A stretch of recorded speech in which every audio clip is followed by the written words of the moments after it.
Obesity rates are rising at alarming rates in India over last decade, and it has become a major health concern.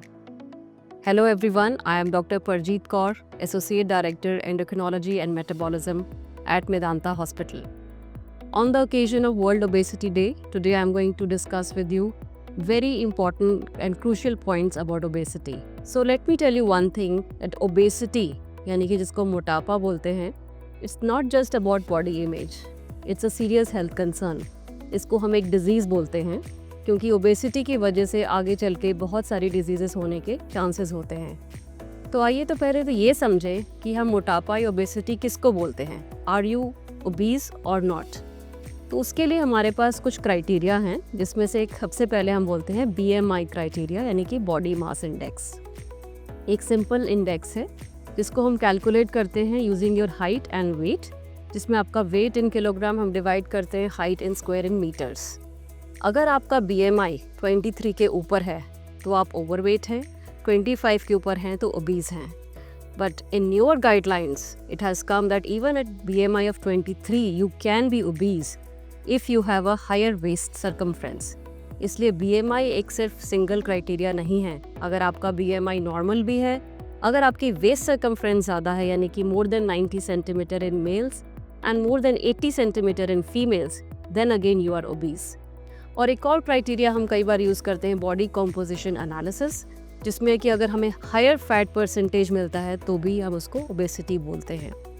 So why obesity such a serious concern? Because obesity से आगे चल के आपको diabetes, high cholesterol levels, high blood pressure levels और heart disease होने का बहुत बड़ा रिस्क है। और आपको ओबेसिटी का रिस्क है या नहीं, ये जानने के लिए बहुत ज़रूरी है कि आपकी फैमिली हिस्ट्री में क्या है। अगर आपकी फैमिली हिस्ट्री में किसी को, पेरेंट्स को या ब्रदर सिबलिंग को डायबिटीज़ है, ओबेसिटी है, then you have higher genetic risk of obesity.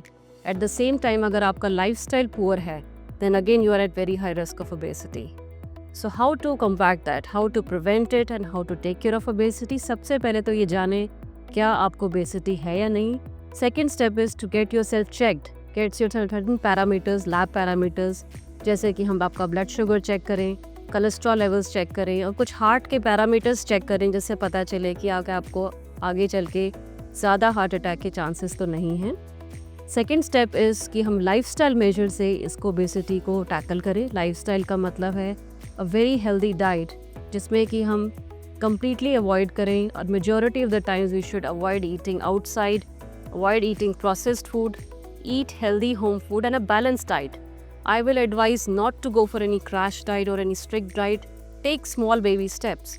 Take more of whole protein, whole grains, more of fiber in your diet and reduce your carbohydrates. Second is to exercise regularly.